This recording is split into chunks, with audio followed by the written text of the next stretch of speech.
Frank's doing the offering.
Hello out there, everybody. My name is Carissa Willock, and I'm going to start out with a Beatles tune that I think you guys all know. Yeah, sing along if you want.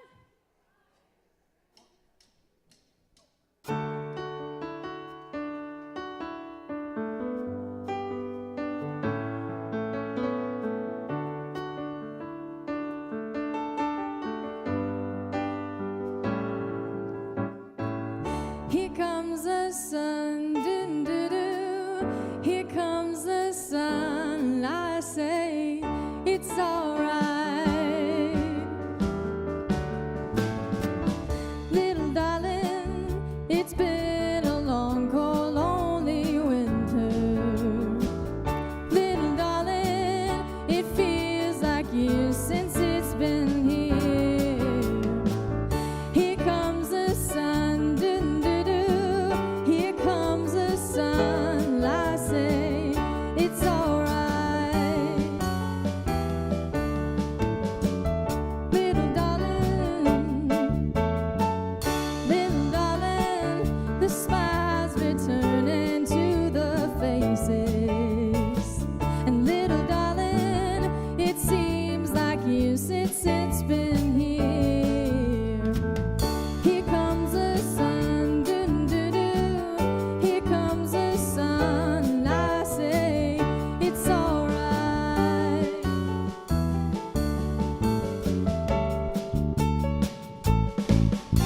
Here we go. You guys ready? Everybody knows it. Sun, sun, sun, here it comes. Nice. Let's try it again. Sun, sun, sun, here it comes. Third time around. Sun, sun, sun, here it comes. Everybody out there. Sun, sun, sun, here it comes. Last time, everybody. Sun, sun, sun, here it comes.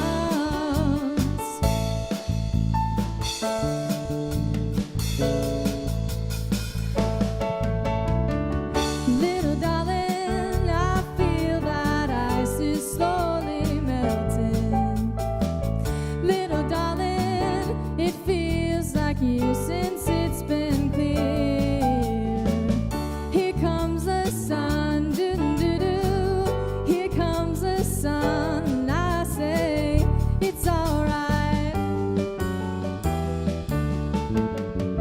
Here comes the sun, doo-doo-doo. Here comes the sun, I say it's alright. It's alright.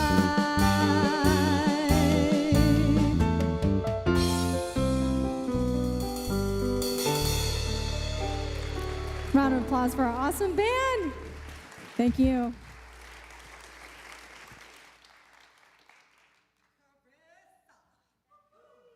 Thank you, thank you, thank you.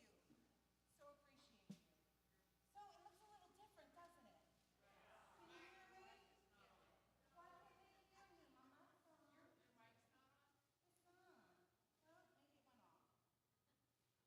Can you hear me now? Yeah. Okay, see, I sat and it went on slowly.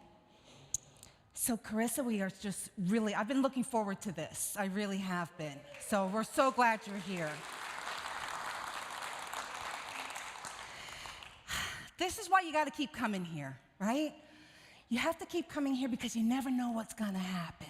You never know what you're going to see. You never know what you're going to experience. So let me tell you what you're going to experience today. We've got the amazing Carissa in the house doing our music today. And her accompanist is Tosin. Did I say that right? Yes! Okay. Woohoo! Yay. Celebration, do you want to know where they are? They're on retreat, and they are belting out tunes in Unity of Nashville. So that's where they are. So we just send you guys love. Hope you're having a blast. Can't wait to see you next week. And we have our UWM executive director is here who's going to be doing our message, and that is Rev Shad Groverland. He's with us today. And his lovely wife, Irena, is here as well. So things are happening. You could come one time and you get a slice of heaven. You could come another time, get some bubbles. You just never know. So keep coming back.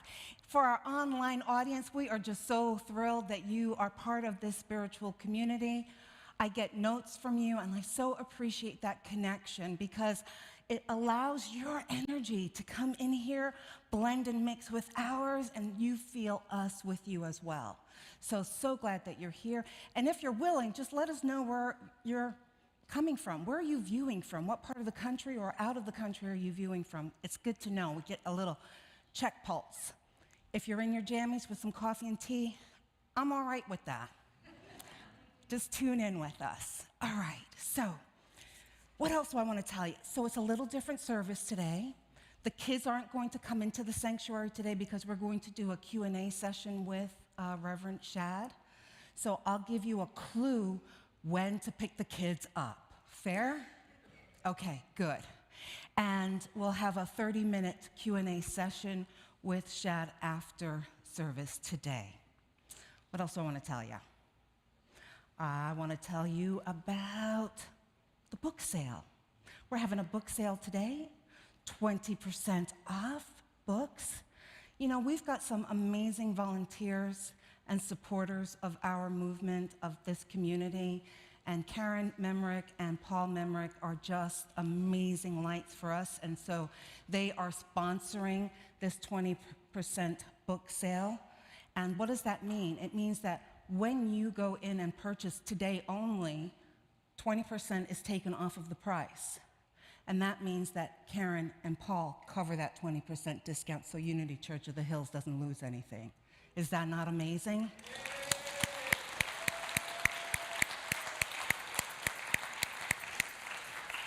What's the next thing there? What's the next slide I've got? Okay, yeah, it's the Volunteer Team of the Month. Volunteer.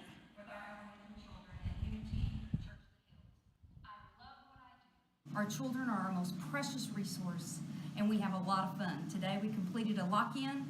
It's lots and lots of fun. So come and join the volunteer to enjoy the adventure. Hi, my name is Dakota Widener. I volunteer with the youth program at Unity because children say the darndest things, and they bring so much joy to my life. I volunteer because children teach me so much about what it means to be yourself and how I can be myself. And I think what people can get out of it is that learning and studying about spirituality is one thing. It's a whole different ball game to actually be in the presence of a 6-year-old screaming at you and try to apply the spiritual principles of unity. So you want to become a master? Work with children.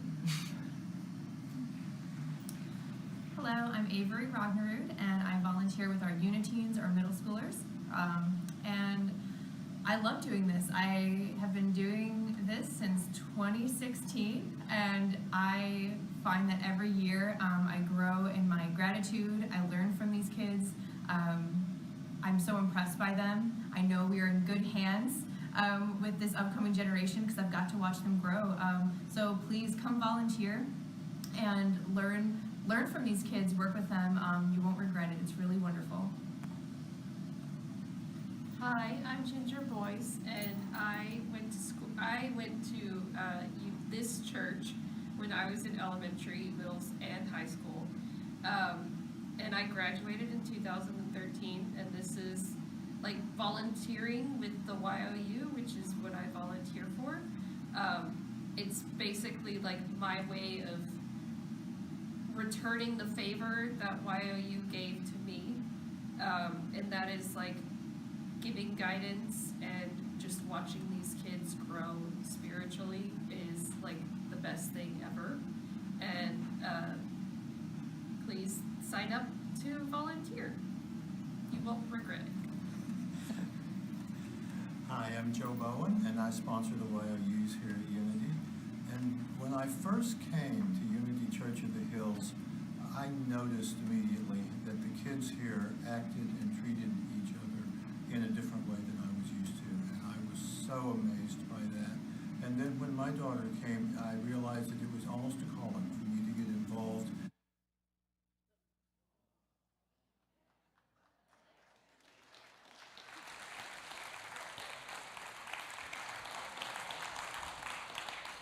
They are an amazing team. They are dedicated. They love these kids. And you can tell that it's a relational kind of learning from each other, which is just really empowering for kids, you know? So we're just really thrilled. And I know they're not in here. They are with the kids. So just love them. Thank you. I am such a proponent of service because it really shifts. It shifts us internally, you know? So, oh, Katie's here. Hi, Katie. You can stand. Yay, yay. Oh, Liz is here too. Okay, thank you. I didn't see anyone when I looked out, so thank you. Rob, if you're willing, would you please set the tone for us? And we're going to do the opening prayer, so allow this sound to just permeate your being.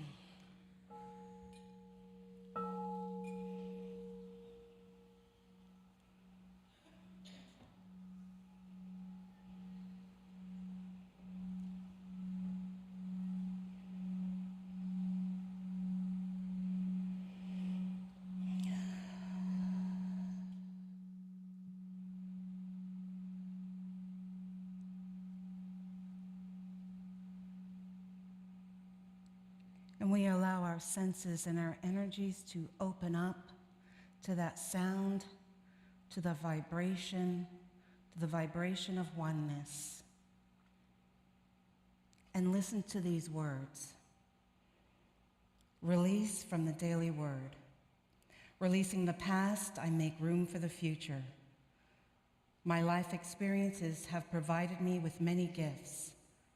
From joyous to painful, I have taken something from each one, a nugget of wisdom, understanding, solace that has helped me evolve into the person I am today.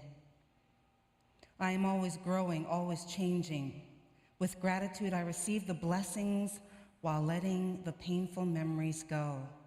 I have no room for regret and do not dwell on things I have no power to change. As I release unwanted thoughts and unpleasant memories, I free myself to enjoy new experiences and create beautiful, lasting memories. With an uncluttered mind and an unburdened heart, I embrace the present moment and eagerly create my bright, beautiful future.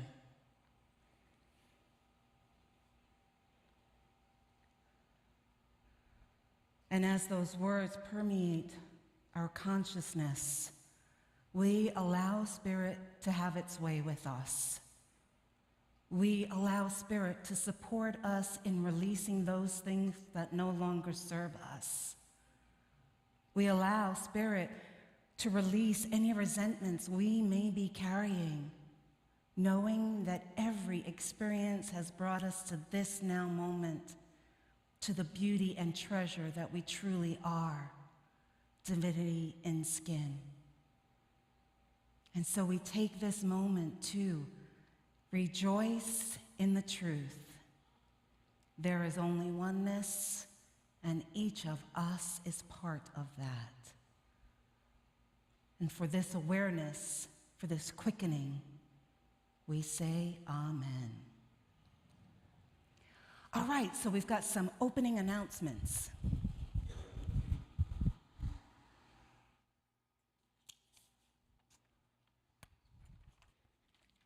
Here I am again, doing the opening announcements. All right, so we are really excited about the start of the fall faith. And the fall faith that we are going to work with this season is a season of radical renewal. Radical renewal. Do you feel the energy in just that phrase, radical renewal? So how do we do that? We are going to use nonviolent communication as the foundation that undergirds that intention. With me? Okay, so we get to be in this season, and it starts in a couple of weeks, August 28th. We get to do that, and there's some classes that are going to be happening around that. We have an amazing education team that is just a huge boon and blessing to me. It means I don't have to do everything myself. right? I've got this amazing team. Sandra Vella, who's an LUT candidate who is going to be finishing up this fall. Super excited about that. Rick Busby, who is an LUT. We've got Linda Hancock, LUT. We have Anita Farrell, LUT, that are all part of this team to support you in your path. Remember a few months ago, I talked about we have an educational path to take us in our growth and development. So nonviolent communication is one of the steps along the way. We're going to do this in 3 phases as we have been doing. 1, I'm going to be mirroring that from the platform, hopefully well. We'll see how that goes. 2, there's going to be an in-person workshop for 6 weeks from 9 to 11. 3, for those of you who want to do it online, there will be a component for that for 6 weeks from 2 till 4, and this is on Sunday, starting on 8/28. It's on a love offering basis, so gear up, my friends. This is the season. I told you last week, we're now moving, right? And so right after that, we're also going to be doing a new membership class. Then we're going to have a gala. It's a masquerade. More to come. Our teams have just started forming on designing and implementing that. So I'm super excited. All right, what else is going on? We've got a backpack, you know, the kids back to school. So today's the last day. So that means you're not going to have time to run around and get the backpacks and go buy all the supplies. But what you can do is you can donate. You can donate money by clicking on the rotator that has that picture and then going in. You can do a $40 or a $50 donation to support these kids who are in need. So please do that. We are way below our goal. So I've done mine. Please support the kids. Okay, and now we're at that point for the mission statement. What is the mission statement? Why do we have these vision mission things that they make us say every week, right? Well, it's a good thing. The mission is how we are going to show up in our lives, in this community. So if those words resonate with you, please say them. We put God first, celebrate life, serve truth, and empower people to transform their lives. Yes, we do. Yes, we do. Yes, we do. My darling, are you ready to rock us? Good. Carissa.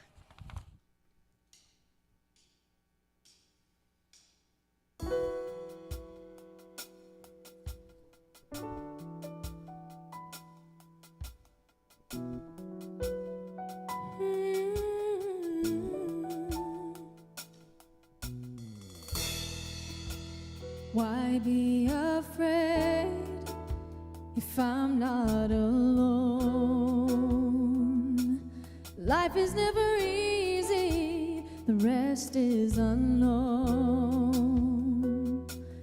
Up to now for me it's been hands against stone. Each and every moment searching for what to believe. Coming out of the dark, I finally see the light now, and it's shining on me.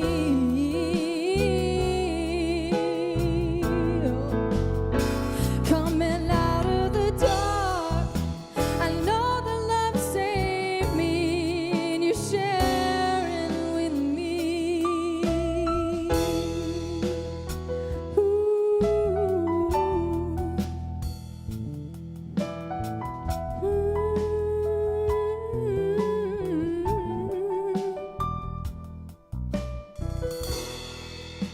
Starting again is part of the plan, and I'll be so much stronger holding your hand. Step by step I'll make it through, I know I can. It may not make it easier, but I have felt you near all the way. Coming out of the dark, I finally see the light now, and it's shining on me. Oh, coming out of the dark, I know the love saved me, and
The good thing about coming out to a wonderful song is it feels like I got the standing ovation, so thank you. That was powerful. What an entrance I must have made. Okay, I have like a 40-minute talk I'm going to try to do in less than that. So, and I've also had a little bit of caffeinated tea, so I'm going to be flying. So everyone just buckle in your seatbelt. Let's see, everyone buckle in. Come on, we're going to be interactive here. We're buckling in, and we're going along for this ride. Yes, the 5-point harness, the whole thing. And we're going to rock along here. So normally I talk a lot about who I am, but that gets boring to me. But I am the executive director of Unity Worldwide Ministries, which is the organization that supports all the ministries like we're sitting in here, and the leadership of those ministries, the licensed Unity teachers, the ministers, youth and family leaders. That is exactly what we do, and that's our purpose for existence. So that is why I am here. I go out and I travel, I visit with ministries, I see what's going on, what their struggles are, what their successes are, and come back with solutions at the home office that we can work on to try to help you all thrive and grow and succeed. So normally I go a little bit more into the specifics of that, but I'm going to just skip this a little bit. We could talk about this in the Q&A afterwards if you want to hear more about myself and the two organizations that serve Unity. But I want to get right to it here with this question, which is, why am I here? And I'm asking that question not as Shad, but I'm asking you to ask that question of yourself, of why am I here? And not so big as to think, why am I on this planet or in this existence, but why am I here sitting in this particular chair on this particular morning? What brought me here? What is the purpose of me being here? Well, when we look into that question, oftentimes as we poll different people and we talk to people, as my wife and I travel to different ministries, quite often you find it's because people are here because of a very large change in their life. Sometimes they've just had a kid and they're looking for a spiritual community to help raise that child in, or they had a loss of a family member or a loved one, and they're seeking some hope and some support, or might have been a financial loss, might have been divorce. Many times there's a big life change that brings a person to a Unity, and that's why they initially came here. But eventually we have to ask ourselves, where am I going? And that's really the question I'd want to address today. Many of us probably could think back and say, yeah, this is why I'm here, this is what brought me here, someone invited me, or I went out seeking, or I had an inner calling and I found myself here. But are we asking ourselves, where are we going? Right? It's not just to check a box that I came every Sunday, and if I get 52 Sundays, I get a prize at the end of the year or something like that. There should be a purpose why we're coming. There should be a direction we're heading in. There should be something we're trying to accomplish. So in the back of our minds, we should have this question, where am I going? Just germinating as we go through this process. So when we think about where we're going, we often talk about the spiritual path. And on that spiritual path, we talk about God as at the other end, or self-realization, or enlightenment, or spiritual unfoldment, whatever the term is you use, that there is this thing we're going to, and there's this path between us and this thing. That's how we often see this journey. We talk about our spiritual path. Here I am, it's the state of consciousness I currently am, and that's where I would like to be. But in reality, the spiritual path is a little bit more like this. There are twists and turns. It can be ugly and messy. We can think we're progressing, but we're actually falling back a little bit, and then we look at it and we say, what happened? I thought I was almost there. Now I'm yelling at people in the street.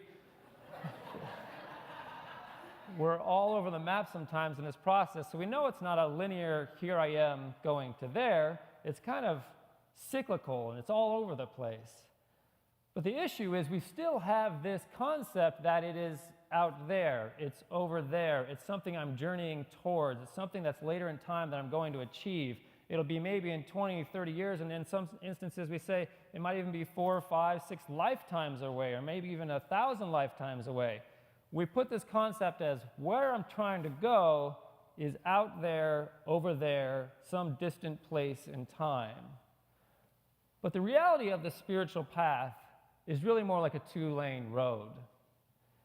And sometimes I refer to it as God or bliss or enlightenment, but that experience of God or that experience of enlightenment is bliss.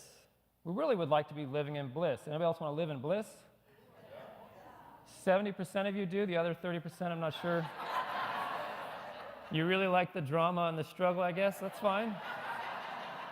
That's what makes church interesting. Right?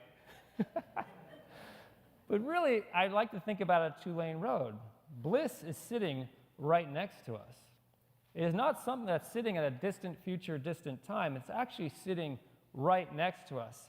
And there's an opportunity that we can simply step into bliss. We don't have to go very far at all, and I'm going to prove it to you. Has anyone in this room, for even just a fraction of a second, felt bliss? Maybe you lost yourself in a hobby, or in a moment when your child was born, or you were in meditation and you just touched it. So you didn't have to travel to some distant place.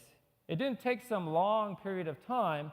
For a fraction of a second, or maybe in a minute, however long it lasted for you, you were there. So that is proof that it's not sitting far away. It's actually sitting right here in this moment. But for some reason, we sit most of our life in the lane of struggle. And people will get down on me and say, Shad, life's wonderful. I say, yeah, but compared to bliss, life is ultimately struggle. And the Buddha would talk about this, that life is suffering. When you're relating it to bliss, like, yeah, life can be pretty good, but when you're looking at bliss, life is actually suffering. So why do we spend most of our time in the lane of struggle? Well, we know that there's an opportunity of bliss. If we've ever even touched it for a split second, we know that opportunity is there, it's not far off. But yet, why do we constantly sit in the lane of struggle? Well, we're built in a system and a culture and a media designed for struggle. We are programmed from the moment we are born by the society, by our culture, to struggle, to constantly go after something that you don't already have. Whether it be a degree, whether it be a new car, whether it be a better relationship, whether it be a better financial situation or a job, we are being programmed that your enjoyment is something that you have to strive towards. Never that it's something that's right here in this present moment. We're never taught to strip away all those chaotic distractions and to recognize what we already have and enjoy and love and bliss in what we already have. We are programmed from the time we are born to constantly chase something and to never have an opportunity to just enjoy what we have. Because if we did do that, more of us would be experiencing bliss on a regular, constant, unchanging basis. But we'd also be buying less stuff and trying to get less degrees and bothering with all the nonsense that the world's trying to sell us on a day-to-day basis. So it's important to recognize that our society is built on the lane of struggle, and it's built on keeping you in the lane of struggle. So I just want to establish that point. So as we tune into the news day in and day out, it's trying to keep you in the lane of struggle. As we read the next book that talks about the romance that we just didn't have, or the financial things we could have, or all that, it's designed to keep you in the lane of struggle. But we need to remember the opportunity for bliss is not so distant and far away. It's actually right here, right now, in this moment. But we have to consciously choose to step into it, which then means we have to consciously choose to step out of what the world has designed for us, which is a very deep trench of struggle, which we dig deeper and deeper each day. We engage in struggle and drama and chaos and deciding that the world is out to get us, or the world is doomed, or it's all negative and everyone's going to hell in a handcart. But the fact is that bliss is just a choice away. But each and every day we make thousands and thousands of micro choices to stay in struggle. I don't like that person's hat. My car's not good enough. My job's not good enough. My body's not thin enough. My mind's not fast enough. I'm not young enough. All throughout the day, we're making these conscious little choices to struggle. Struggle, struggle, struggle, struggle, struggle, struggle, struggle. So the thousands of choices we make throughout the day to constantly struggle, how often we stop to make a choice for bliss? Start watching your mind, and you'll see very rarely do we actually do that. So is it possible there's actually unequal access to God? I was actually challenged. I was talking about this concept with a group of people, and one of my sisters of color came out of the congregation to me afterwards and said, that's an unfair perspective because not everyone has equal access to bliss. And I had to sit with that, and I actually enjoy when people call me out on my own blind spots because I'm constantly trying to fix them, and I've got plenty of them. Anyone else have blind spots? It's the same 70%. What are the other 30% doing here? Okay. Maybe we should have a separate service for that 30%. We could talk about things we actually need to work on. And so I had to sit with this, and I had to think, is it possible there is unequal access to God? Is it possible that the bliss is actually sitting further away for some people? And I had to take this into meditation. I had to try to move past my own biases to see if this is actually possible in my own perspective. And I had to realize that, in fact, it is possible that for some of us, bliss is seemingly or actually is more distant from where we are standing. And I had to think about it. I said, you know what, in fact, we can lay bricks in the road between us and bliss. With all the negative judgments, all the things we do, even the parental upbringing that entrenches some horrific thoughts and consciousness happening in us, we can lay bricks in between us and bliss, making it harder and harder to step into bliss. And that society keeps telling us to buy that, get that, do that. They're laying bricks now in between us and bliss.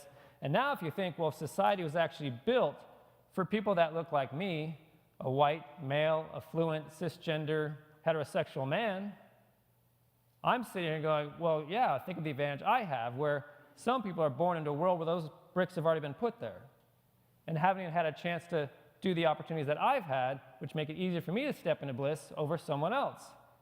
And I had to sit with that. And I said, you know what? I need to have a reference in my own life to understand how this unfolds. And it came to meditation and the pesky fly. Has anyone ever tried to meditate outside, but nature is not going to allow it? I was sitting by this beautiful body of water. It was this great sitting. Everything was perfect. I sat down. I'm going to meditate. I'm going to connect with nature. And this fly was hell-bent on getting inside my body. Through my nose, into my mouth, in my ear. I don't know what its goal was, but it apparently wanted to get inside my body and study my brain. So I could not meditate for the life of me. It was so distracting. And in that moment, and analyzing that moment actually in hindsight, I realized in that moment that fly was more powerful than God. It had more of my attention than God. I could not do the process of connecting deep within because I was so distracted by this fly. A tiny little fly had put a barrier in between me and God. And that really didn't take much. And then I had to think, imagine the societal pressures put on various groups of people in our culture, in our world, because of the situation, because of their gender identity, because of how they represent in skin color, all the different things that our society puts pressures on people. I'm distracted by a little fly.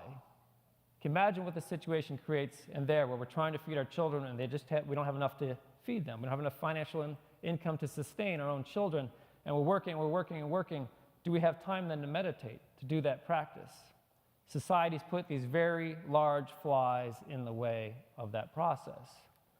So I sat with that and I said, this is an unfair world. You think about some people have an infinity pool to do yoga in. And some people don't have any food to feed their children. And some have a private meditation studio to do their meditation practice. And some are sitting in a hut that don't have anything but dung to cook the food that they have, if they even have food. So how is this fair? How is this a fair system? I thought bliss was sitting right here. I thought it was an equal opportunity for everyone to step into bliss, but in fact, I'm realizing bliss might be much further away for some people. That wall might be a lot thicker for some people, making it a lot more difficult to make that connection. Circumstances in life can make it more difficult to connect with God. I had to come to that conclusion. It was the only fair conclusion I could come to challenge my own embedded biases. But those circumstances don't make God any less present. I had to think into that. I had to say, that opportunity for bliss, I know, isn't any further away from anybody else. I had to accept that. God is everywhere present. Do we agree on that? You cannot push God away. That's not possible. You cannot make God go any further away from any single person. So what is happening? Well, I come to mind is the great equalizer on the spiritual path. My mind was distracted by the fly. God was no further away in that moment in time. In fact, God was the fly in that moment in time. But my mind was distracted by the annoyance of the fly instead of the representation of God as the fly. So I continued my journey down this path trying to discover how this process really unfolds. And this wasn't a long time ago. This is unfolding this year. This is how this stuff works. And someone said, I think Viktor Frankl is going to help you. And I thought back to the book, Man's Search for Meaning. And you look at the individuals in the concentration camps, some of the worst, most oppressive environments that have ever taken place on this planet. Not the worst, there's been other very oppressive environments, but a good representation of some of the most oppressive environments on this planet. And we here have a survival of one of those environments, and he says, even though conditions such as lack of sleep, insufficient food, and various mental stresses may suggest that the inmates were bound to react in certain ways, in the final analysis, it becomes clear that the sort of person the prisoner became was the result of an inner decision, and not the result of camp influences alone.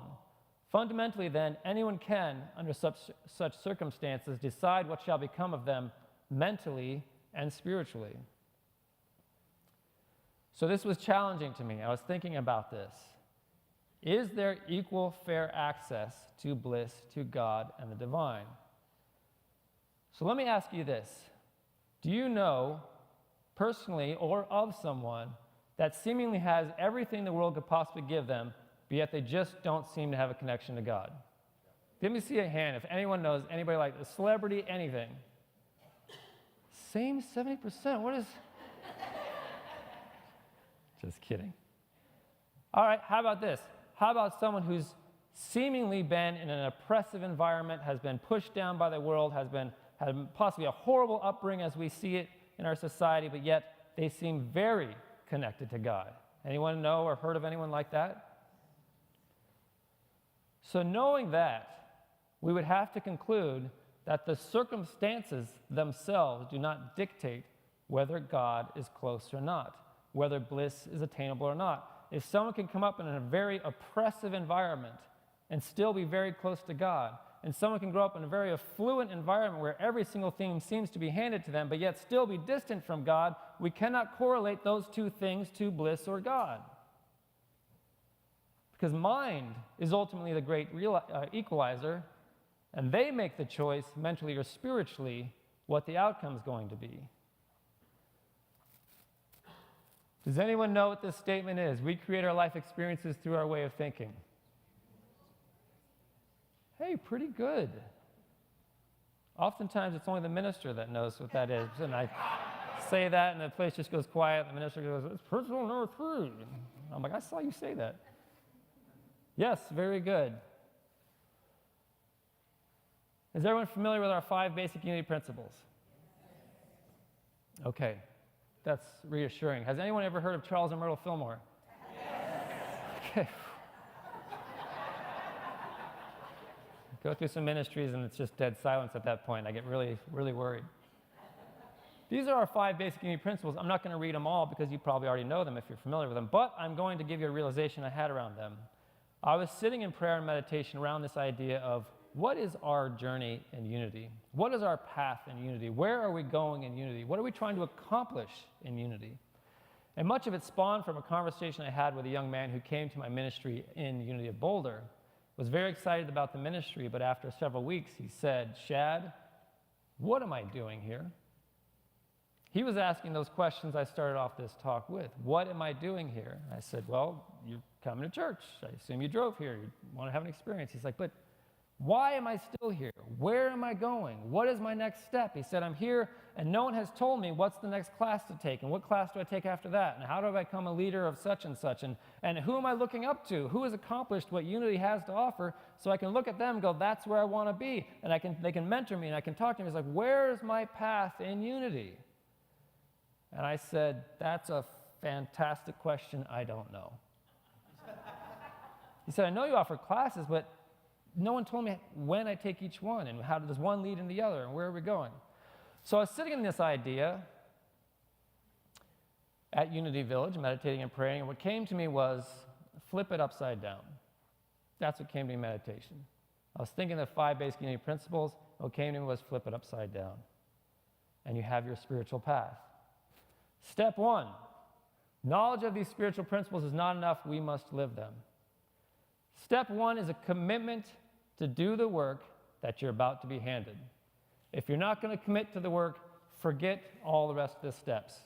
If you're just going to dabble in it, just forget it.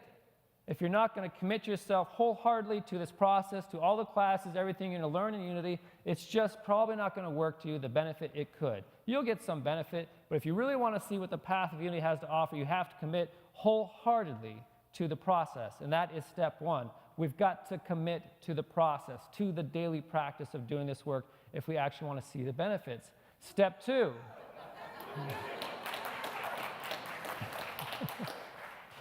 Step two, there is power in affirmative prayer, and I add meditation and spiritual practice, which we believe increases our awareness of God. You're going to learn the tools for a daily practice. But you have to have first committed to doing that on a daily basis. You have to commit to the process. Now you're being handed the tools and the techniques and the practice to start grow yourself spiritually. But if you're not committed to it, back to stage one, you're not going to get much out of it. Dabbling doesn't grow the individual. It's consistency and practice and systems that help us grow and evolve on that journey, that path.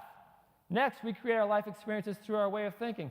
These practices are going to challenge your current way of thinking. They're going to challenge the thinking of the world. They're going to challenge the thinking of the individuals around you. You're going to start shifting the way you see everything. You're going to shift the way you listen to the news if you decide to listen to it at all at that point forward. You're going to shift the type of books you read, the type of movies you watch, the type of people you hang out with, the influences that are affecting your consciousness. You'll start to say, I don't want that anymore. I've got plenty of work with the garbage that's already in here. I don't need any more. That is number three. Your thinking is going to start to shift and challenge everything you know about life. Not in a bad way. It's calling you towards bliss. But you're going to have to address what's happening in your consciousness and your way of thinking. Two, we are spiritual beings created in God's image. The Spirit of God lives within each person. Therefore, all people are inherently good. All people? Come on. Seriously? All people?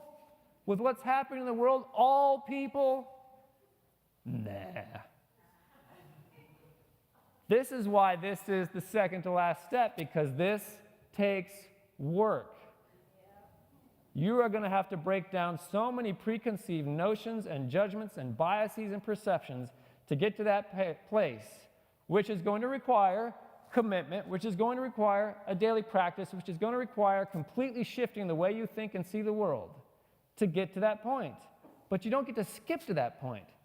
You're still seeing people as a problem, as the devil or Satan or whatever you want to see them as evil, because we haven't done these initial steps. Back to step one, am I still committed to my practice? Step two, am I still learning how to increase my practice? Step three, am I changing the way I think and see the world? Well, if we could actually see God in all people and as inherently good, eventually we can get to the place where God is the source and creator of all. There is no enduring power. God is good and present everywhere. If all you saw was God, what do you think your life would be like? If you could get to a place that all you saw and experienced was God, all there could be would be bliss. The fly on my face would be bliss. The politician that formerly drove me nuts every time I heard their voice would be bliss.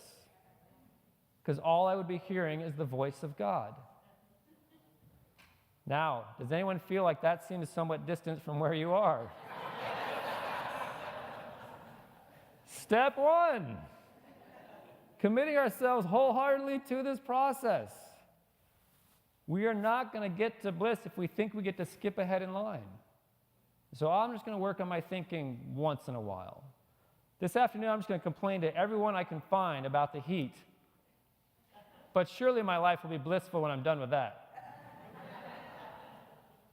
It really is small decisions of, I'm going to stop complaining about this, and tomorrow I'm going to add on top of that, I'm going to stop complaining about this. And the next day after that, I'm going to stop judging these people. And the next day after that, I'm going to stop judging this entire group of people just because they're on one banner that has a political name on it, or ideology, or whatever it is. So where am I going in unity? Well, we do have a trajectory.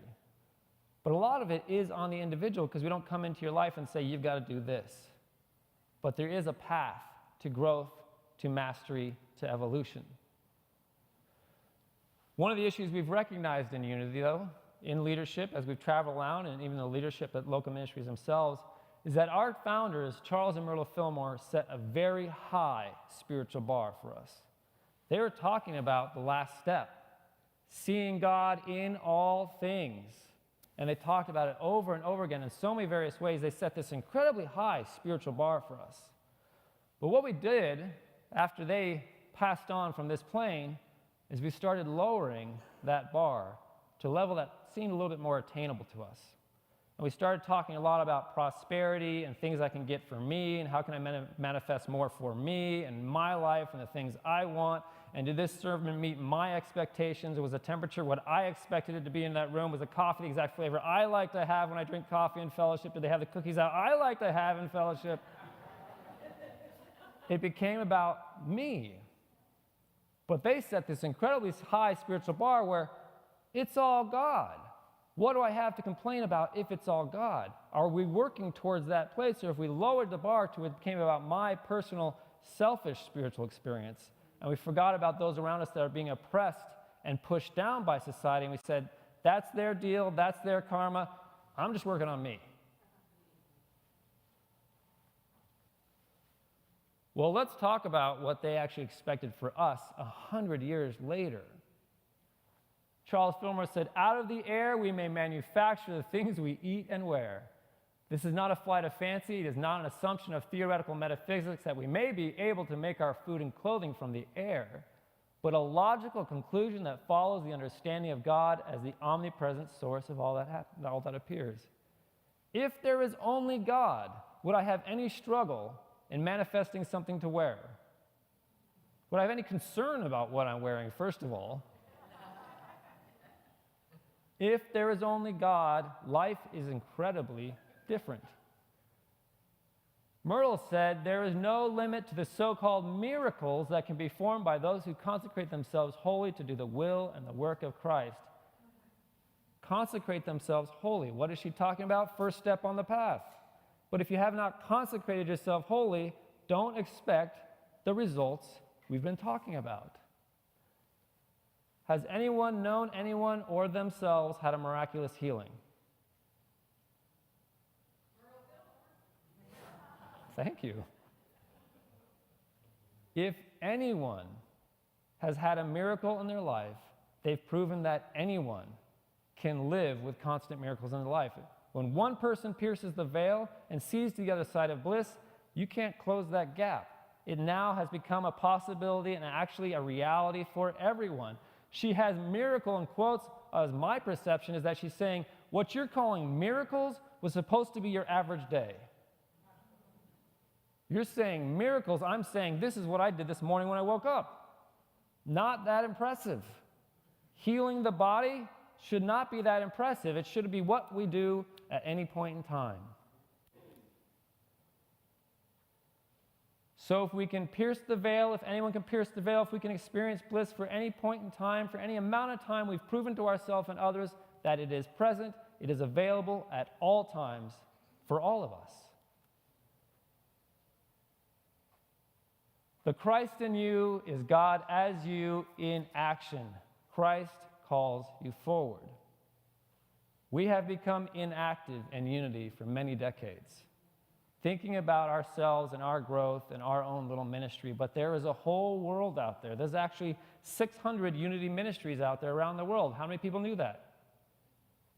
600 ministries like this, probably at this exact moment in time, are gathering like this all over the world and growing as I see it. Stagnation is resisting movement forward, resisting change, resisting miracles. The world is changing. The world is calling us forward. The world is calling us to flow. But if we resist that, we're resisting miracles. Flow is embracing movement forward, championing change, creating miracles. Miracles come out of change, not doing the same thing over and over again, which is lack of effort, which is not doing the work, which is not committing ourselves to the process. There's an opportunity for us to go from what is to step into what is possible and what is waiting for me.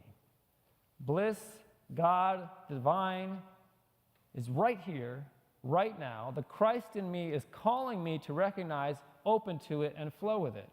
And that opportunity doesn't come thousands of years down the road or multiple lifetimes down the road. That opportunity is sitting here right now in my next decision of, do I accept and flow and bless those around me, or do I cause more conflict?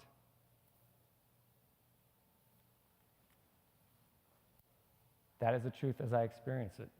Thank you.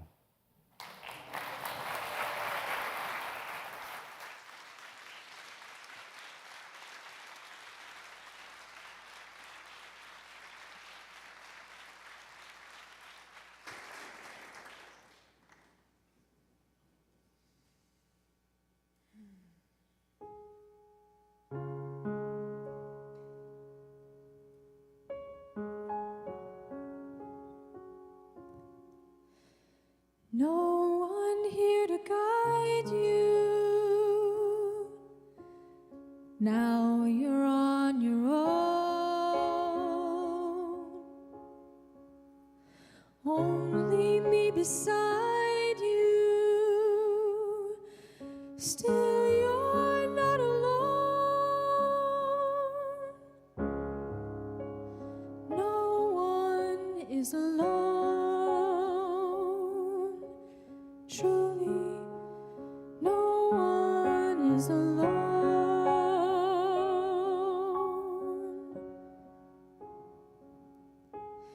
Sometimes people leave you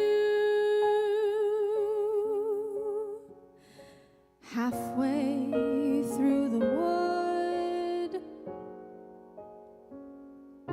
and others may deceive you. You decide what's good.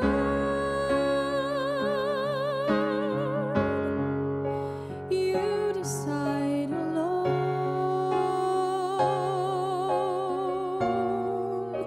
But no one is alone.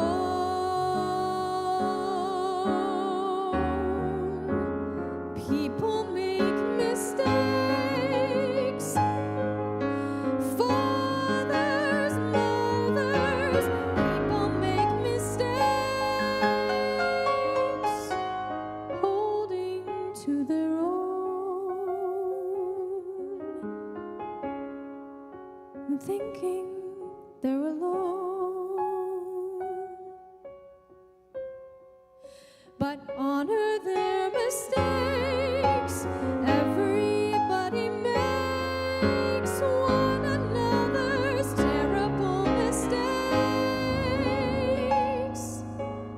Witches can be right and giants can be good, but you decide what's right and you decide what's good. Just remember, someone is on your side and someone else is not. And while you're seeing your side, maybe you forgot they are not alone, 'cause no one is alone. Hard to see the light now, but just don't let it go.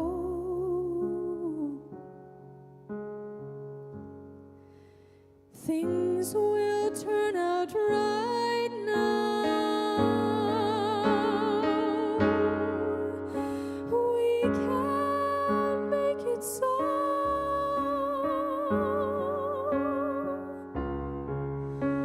Someone is on your side.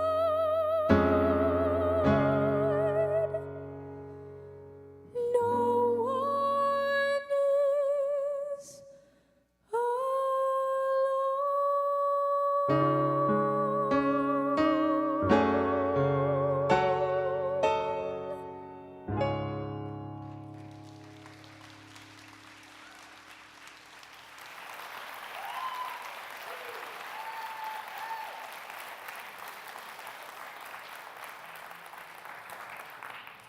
incredible. Thank you. So let's just take a moment, settle ourselves into this space, dropping from the head to the heart, becoming still.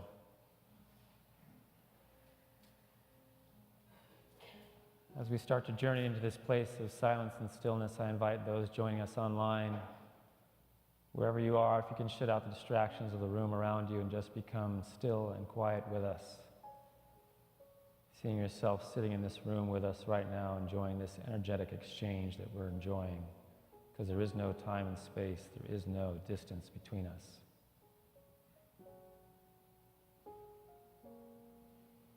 Right now, you're sitting as an absolute blessing to the human experience.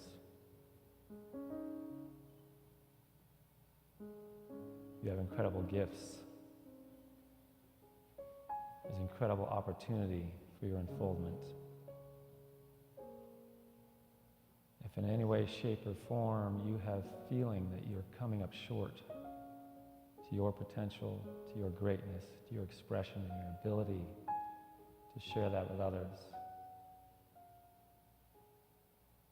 let's take a moment to commit ourselves to do what it takes to answer the call of the Christ within, to grow and expand and unfold into that potential which is calling us forward.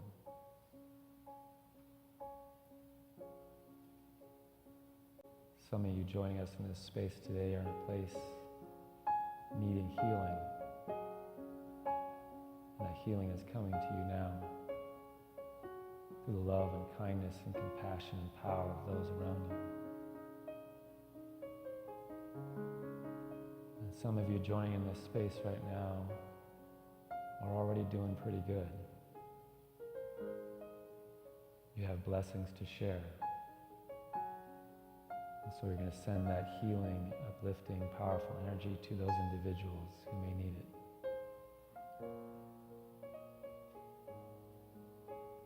And each and every one of us is going to recognize that this journey is not about me and myself, but about us and the we. If there are a few less bricks between myself and bliss, then I'm going to take some time to help remove some bricks between yourself and your bliss.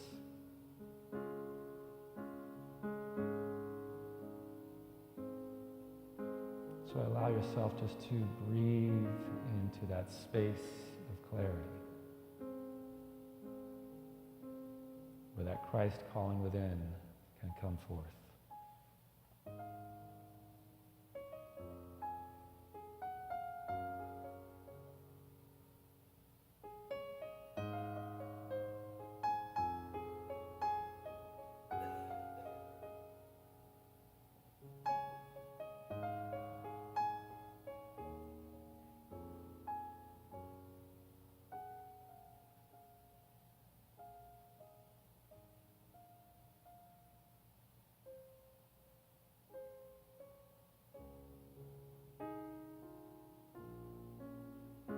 Not my will, but thine will. Not my ego desires, not my complaints, not my personal preferences, but thine. The Christ awareness in each of us. The calling for all of us to grow together to make a larger impact on this planet and humanity as we know it. Playing our part as the hands and feet of God expressing this experience. And so we are grateful for this time together. We're grateful for the presence of God outside, beside, and inside as us. And so it is. Amen.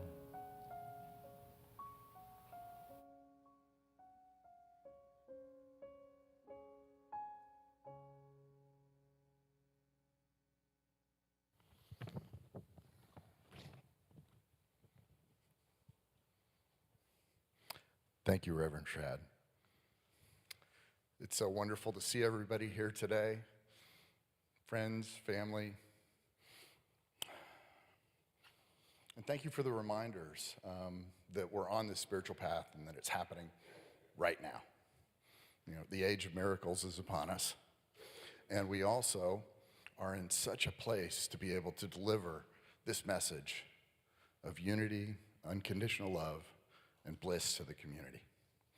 And one of the ways we get to do that, one of the ways we get to practice, aside from the meditation, the prayer, the service, is through our giving to the church. And so this is our opportunity to support our spiritual community and experience the power of giving and receiving with our offering. So I'll invite the ushers to come forward. There are a number of ways you can give, and they're shown up on your screen, whether you're giving through our app, text to give, in person, online, or by mail. We're grateful for your generosity, and we know that it will return to you tenfold. If you give electronically or through recurring giving, we have cards in the pew that you can use to activate the power of your generosity. Pick one up while we speak our offering affirmation together. Divine love.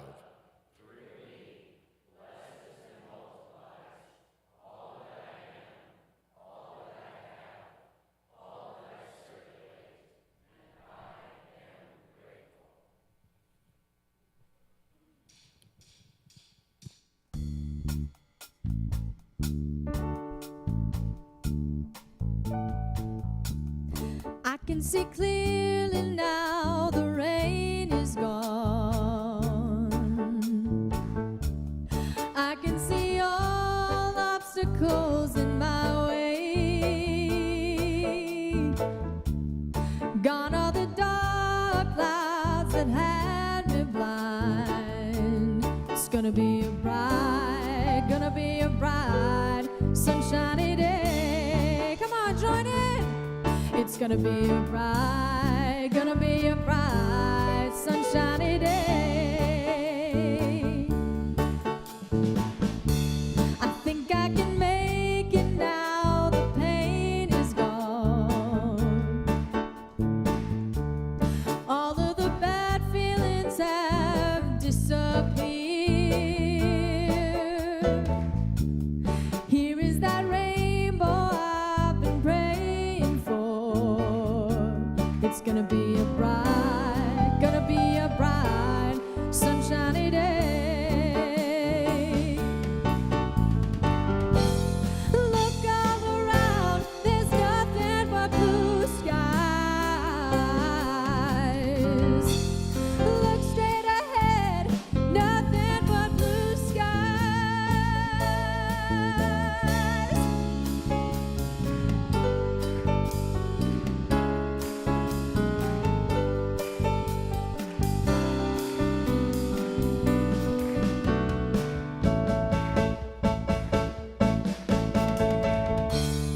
I can see clearly now, the rain is gone.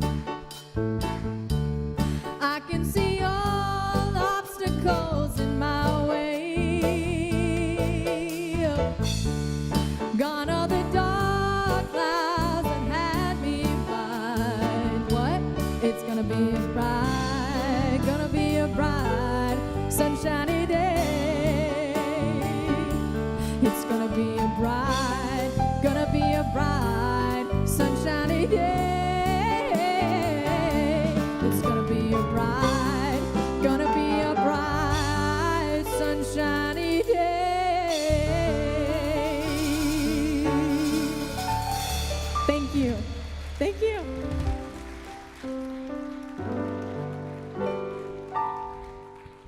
Thank you, Carissa.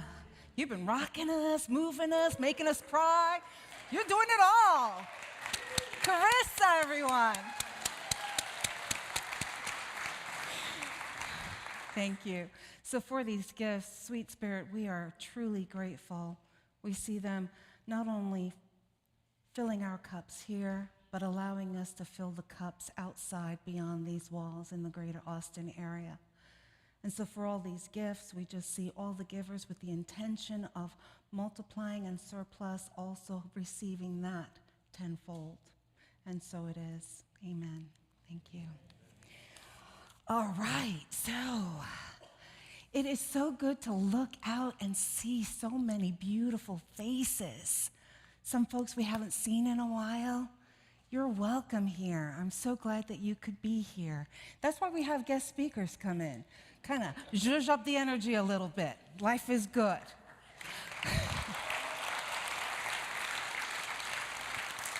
All right, so let's talk about the closing announcements. There are prayer chaplains that are going to be available.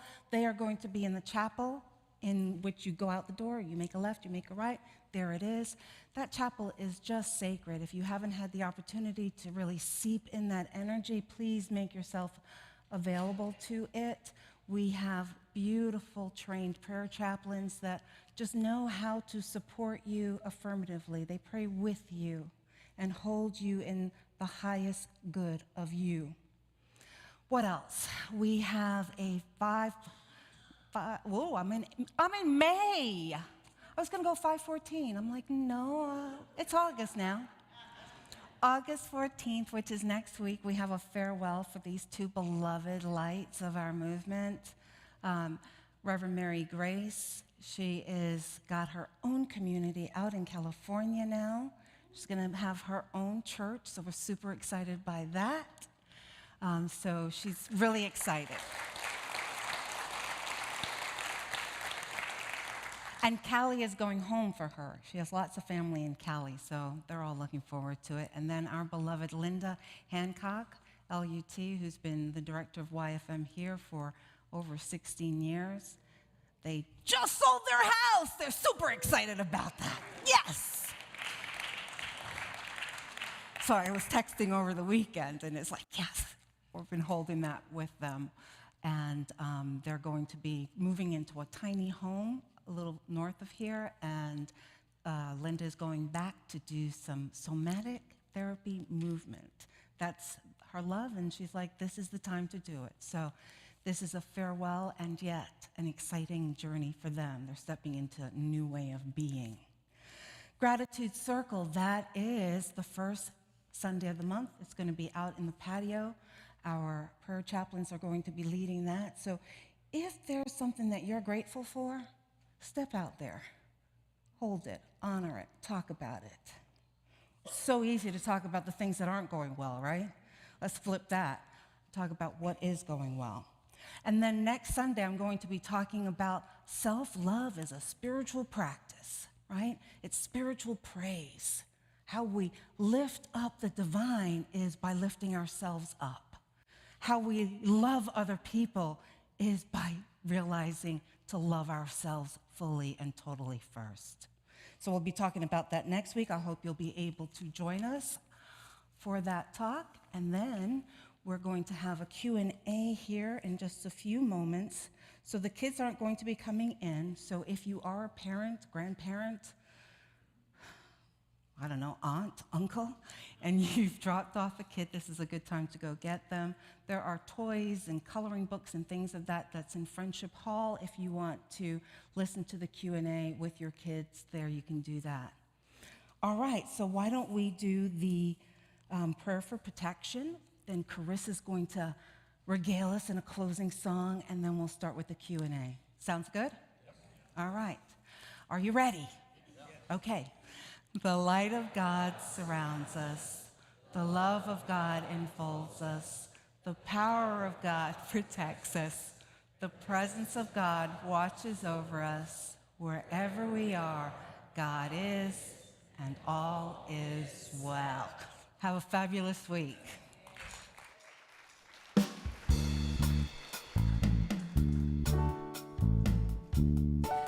I can see you. I can see clearly now, rain is gone. All obstacles in my way, gone are the dark clouds that had me blind. Oh, bright, bright, bright, sunshiny day. Oh, it's gonna be a bright, sunshiny day. I think I can make it now, the pain is gone. All of the bad feelings disappeared. And here is that rainbow I've been praying long. It's gonna be a bright, sunshiny day. 'Cause look all around, there's nothing but blue skies. And look straight ahead, there's nothing but blue skies.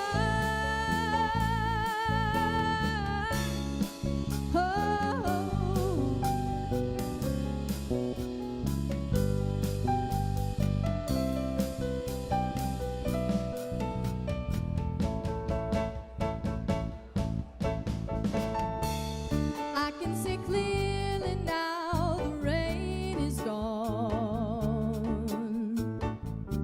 And I can see all obstacles in my way. Gone are the dark clouds that had me blind. It's gonna be a bright, sunshiny day. It's gonna be a bright, sunshiny day. It's gonna be a bright, sunshiny day.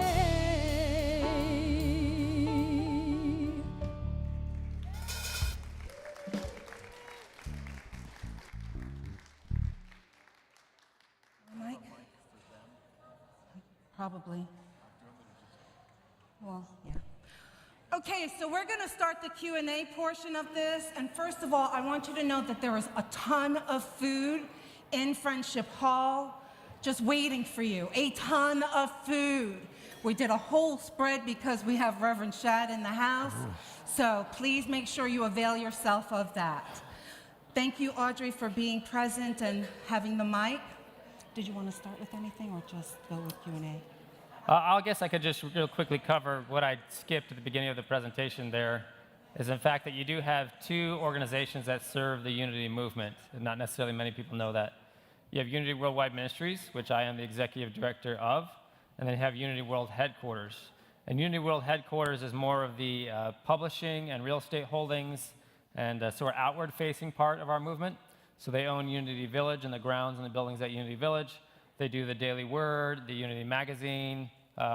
They do the Silent Unity Prayer Ministry, all those sort of things that you might consider the outward-facing public part of the Unity movement.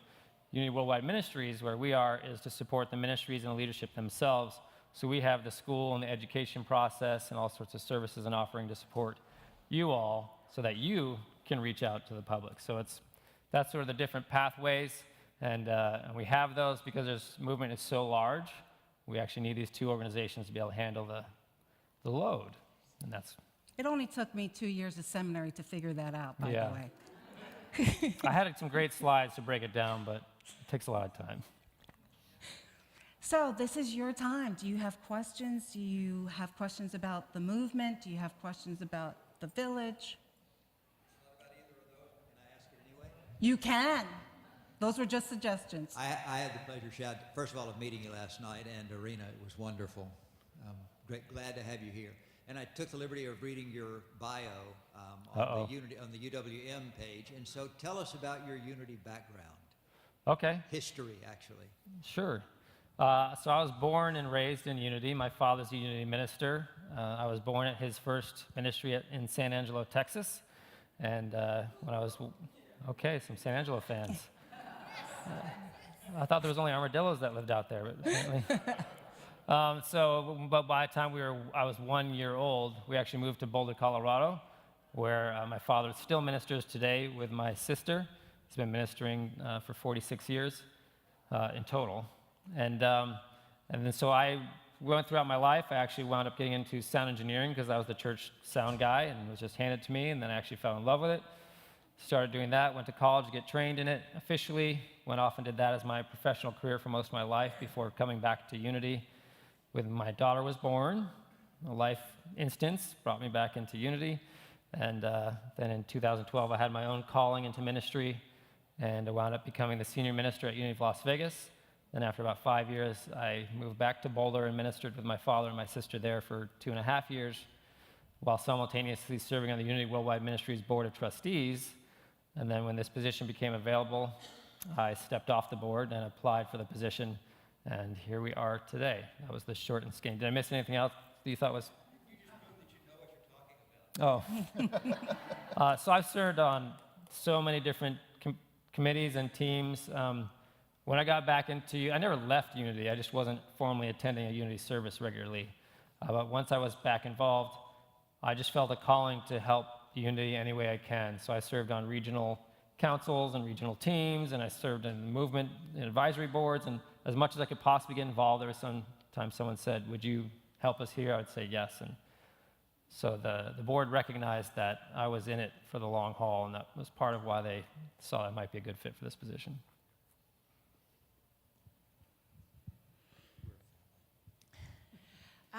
It seems to me that Unity has such a great message for the world, and yet we're not growing as a movement. In fact, it seems we're shrinking. There was at one point we had 800 churches worldwide, as I believe, and it just seems like we're getting smaller, not growing. And I'm just wondering why you think that is, and what can we do to not be the best kept secret around? And so one correction is that we've probably never really had more than 600-ish churches. It just depended on who was counting the ministries at that time. And some people would count prayer groups as ministries or seed ministries as ministries, so the number looked higher. And the next year, someone else would count it and say, no, those are prayer groups, not ministries, so the number would go down. So we're actually doing a formalized count right now from 1990 to today, so we can clearly say, this is where we have been, this is where we are right now. We're going back through our records and everything else. Because we have heard people saying we've lost 400 ministries. Well, most people think we've lost 400 ministries, that we peaked at 1,000 in the early 2000s. But the case is we actually never really got more than 600-ish ministries. So we have not lost as many ministries as people think. The ministries we've lost, we've actually replaced with new ministries that have started. So since I think 2008, we've probably lost 40 ministries, but we've also started 41 ministries in that same period of time. So it's kind of an ebb and flow. And the type of ministries that are coming about are not necessarily building ministries. I say building as in a physical building. More often, they're ministries without walls that are go out and serving in a park or serving specifically group work or whatever it might be. But why aren't we more a household name is really what I've been asking myself. And one of our biggest struggles is brand identity and having a unified voice. We have a lot of different variations and ideas of what Unity is. So depending on what Unity church you're at, there could be a completely different message and interpretation of what Unity is there. So trying to have a unified effort to go anywhere is very hard because everybody's pulling in different directions. And we used to embrace that as this is great, this is our individualized expression, this is wonderful, but that's actually hurt us over time, that we haven't made any effort to unify Unity, to unify our message and say, yes, there's lots of wonderful things we can have in our service, but are the Fillmores still there? Are we still doing Bible metaphysics and interpretation? Are we still talking about the 5 basic union principles? Those sort of things to keep the entire movement anchored so that when someone sees Unity, they recognize that's the Unity I know and love. And so we are working at the home office to really start trying to help us get a unified voice in that way, not to police what people say, but to start rooting us in a centralized voice and the similar things we do, so that we can start having a larger voice around the world. So in my position, I have the ability to create nationwide ad campaigns to advertise Unity, our ministry specifically. But when I sat down to do that, my thought was, what do I put in an ad? Because a person could wind up at a church that is sharing Bible messages or a ministry that never even talks about the Bible. There's too much variation to have a nationwide ad because I don't want that person to see the ad and show up in a ministry and go, this is not what the ad talked about. It was a bait and switch. So it's really on us to start working more as a global movement. And that's why I like to share that there are 600 ministries around the world. There's a global movement of Unity ministries, and that we could start working together as a global family to grow this message and get the word out further. But historically, we've really worked as somewhat siloed ministries because it takes a lot of effort and time to run a ministry. And so thinking there's other ministries out there, or maybe we could be partnering, these sort of things, rarely come up to the surface because it takes so much effort to do what we're doing right here. So the home office can support in that way to start trying to pair ministries together and do things. And we are starting to see ministries, putting together a sister ministry with Africa so that they could actually communicate with the congregations in Africa and see what they do there and hear about, how they've brought their culture into unity and the things they do. And recognizing that as a global movement, we can work together to grow. So that's part of the reason is I don't think we've had a centralized effort. We've thought about how do we grow my ministry, but we haven't necessarily thought how do we grow as an entire movement worldwide. But in terms of Unity World Headquarters, the publishing Daily Word, that's growing like crazy. There's a lot of people reading Unity Magazine more than they ever have. Daily Word subscriptions are up. The online interactions on Facebook and Instagram are going way up. So it's not that Unity is going away, but it is shifting sometimes how people are engaging with Unity and the types of things they do. But a lot of people that get the Daily Word have no idea it's associated with the church. Yeah, the majority of Daily Word readers are Baptists and Catholics.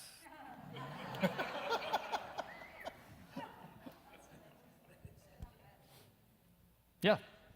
My name is Anthony Archuleta, and I kind of brought this up. I'm coming from San Antonio, and I don't know how to really phrase this, but if you have a ministry to say that's struggling, they're actually searching for a minister right now or a reverend right now in San Antonio, but it's like you come here, it's live, and I go there, and it's, I don't know how to say it, they try, I don't know how to say it if they're missing the mark. I mentioned this a while back. I said, they need help, and I don't know, because I'm just a member, I try, but I'd rather drive here than go there, and I don't if a ministry is struggling, how do they get that word out? Because I know in San Antonio, right now, there's a group that really want to do, but it's not there, and I don't know how to say it. This is wonderful, I love coming here. This is I drive from San Antonio to get here, me and my wife, but if I could get that in San Antonio, I was like, but I don't know who to talk to. I mentioned it once, and I was like, how? We need help. And that's something with ministries, maybe they don't know. And I tried to mention it, when I was there, I don't want to tell on them, but if a ministry is struggling, what do y'all do to help get them? And they're searching right now, but they need something, and it's lacking. And I love people, it's not here. And I don't know how to compare that. I got my wings in Houston, under Howard Caesar. This is the only place that compares like that. And you all like, wait a minute. I'm not going to drive to Houston, but but you all got it, and that's what I'm saying. It was by a slight miracle how I came to you. But on that token, how do you save a ministry that's struggling? So I'm a very raw and honest person. And when I was being interviewed for this position, I said to the board trustees, what I want to do means we're going to lose some ministries. I want to have a definite direction, and I want to really start going in a direction, which means we're going to lose some ministries. And I'm not saying we're going to lose that ministry, but the point is we have to be clear on what we're trying to accomplish. So that ministry is not this ministry. And if it can be clear on what it does really well, it will thrive in that space of what it does really well. But if it tries to be a ministry it's not, it's going to eventually fail. Because the amount of resources, so I'll talk about Unity of Las Vegas, is where I started my ministry. We started with 15 people, we eventually got to 80 people, then we went down to 50 people. I was struggling to figure out what I was doing, but I was a small ministry trying to be a mega church. And my congregation didn't want a mega church, but I am hardwired for building things. I build things and I get them to grow. That's what I do. So I was in conflict with them, but we never had an honest conversation about what does this ministry do really well? And if it does really well at making 20 people engaged, then that's what we should focus on, is those 20 people, and start talking about, instead of trying to wrangle a whole bunch of random people and push them into this experience, maybe we need to focus on what's working right now and build from that and start turning off and limiting the things that we've done otherwise that are distracting from that. So Aaron and I have designed a workshop that we travel around and do that is specifically to address how do we do ministry today. And we put that together for these ministries that are struggling to figure out how do we do that today and get traction. But fundamentally, a ministry needs to decide what it is, who it's for, and then focus on serving those people. their needs, not their wants, because they'll show up and tell you they want X, Y, Z, but their soul is calling to a need. And if you fulfill that need, then people will come and dedicate themselves to that. A want comes and goes, and that's why you see people come and leave at random. But if you're filling a need, an inner need, they stay. So it's really actually simpler than people think.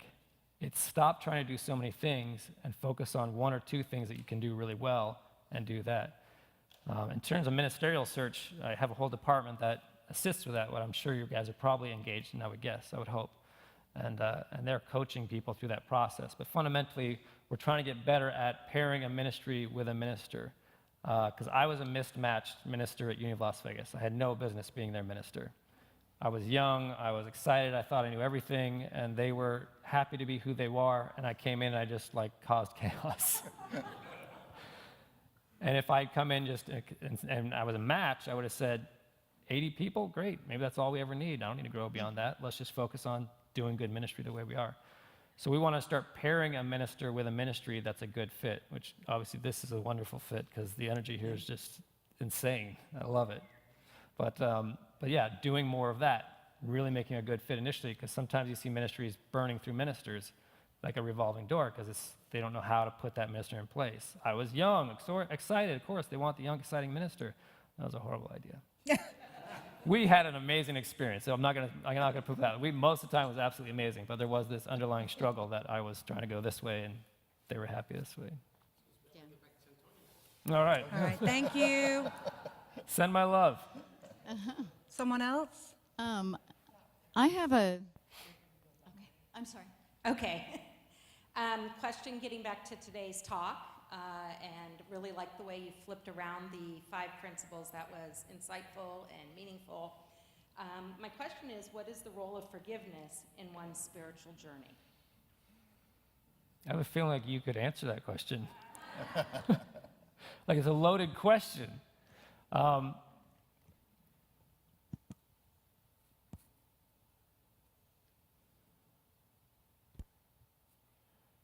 There's so much baggage we've come into this experience with that's been either handed to us, programmed into us, or we've just allowed to seep in. And that baggage acts out in so many creative ways. And most of that baggage is unconscious. And so there we do things all the time. Like I look back at my life, I've done so many embarrassing things where I go, how could I have possibly done that? I was raised in Unity. That's just embarrassing. I still do things now. I go, I'm executive director of Unity Development Ministries. I still do that. That's just embarrassing.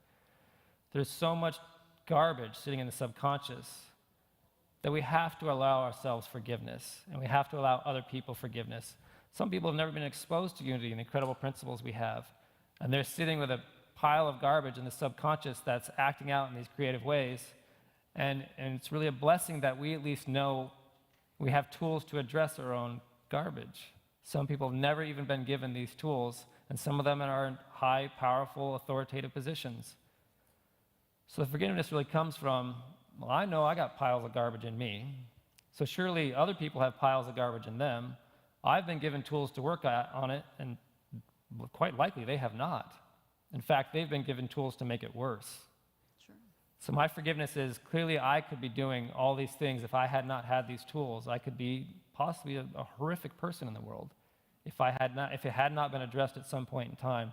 So how can I possibly hold someone else down that just was not given the opportunity that I was given?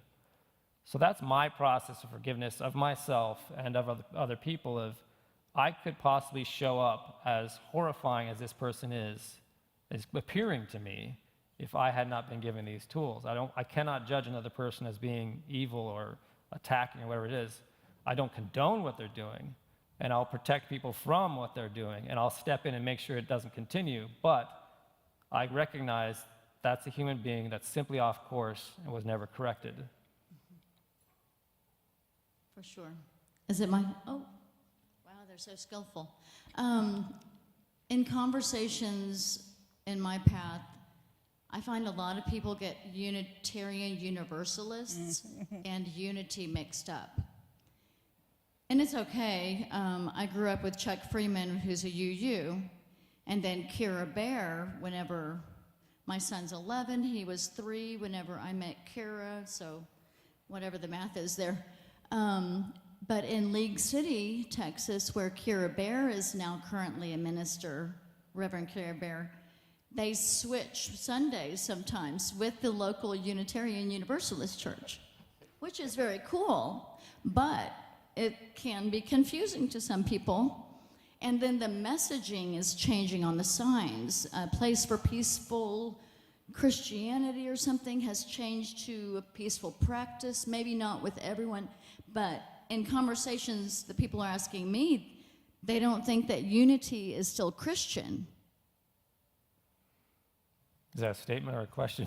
I'm asking a question. Is unity still Christian? I don't get to answer for every unity minister. I can answer for myself. I can answer somewhat for the home office.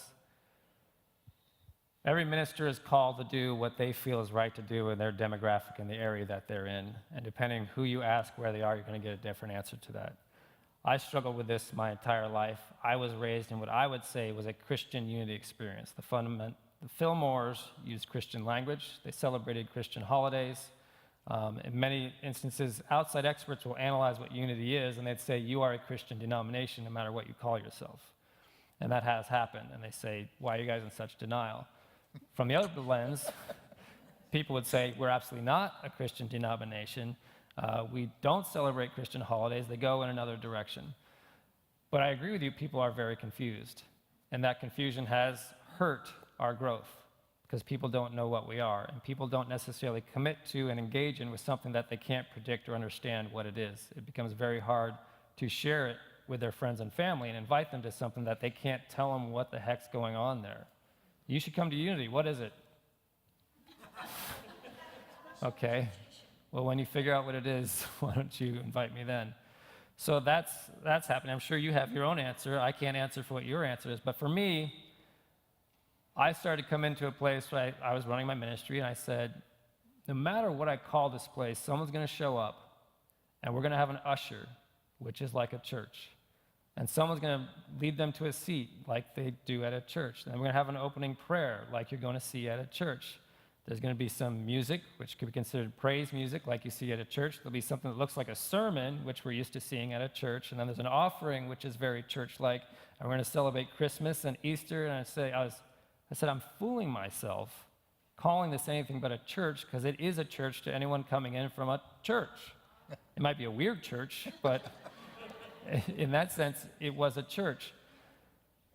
So for me, the Fillmores didn't necessarily call what they were doing a church, but they couldn't stop that direction. These centers were popping up. They were taking on the church-like qualities because they were rooted in the Bible. They were doing Bible metaphysics, and they were studying Jesus constantly in the Old Testament, all these things. So the natural unfoldment, the Fillmores were saying, we're not trying to start a denomination. We're not trying to plant churches. It's not what we're doing. But yet that's what Spirit was doing. In spite of what they thought they should be doing or not, that's what was unfolding. They couldn't stop it even if they had tried.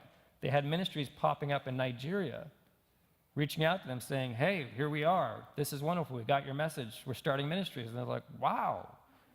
They couldn't stop that process. And that we have these deep Christian roots. And really, I think one of our most powerful opportunities is the fact that people are leaving Christian churches and they don't know there's a place to go. They're being offended by what they're hearing in the talks that might be too male-centric, it might be too white-centric, all the things. It might be anti-gay, it might be anti-transgender, whatever it is.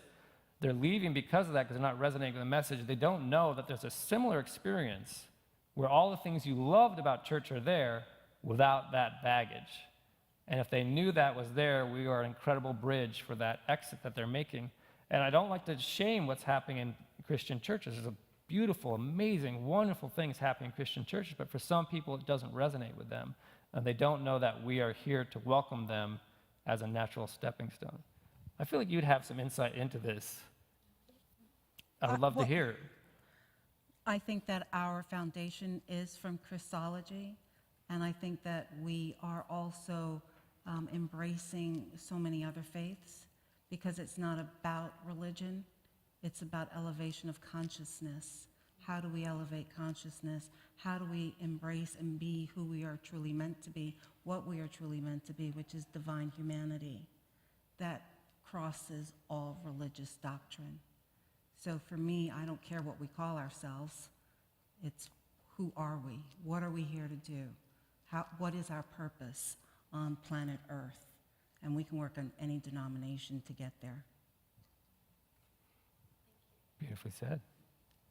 If I can just say that that was what speaks to me.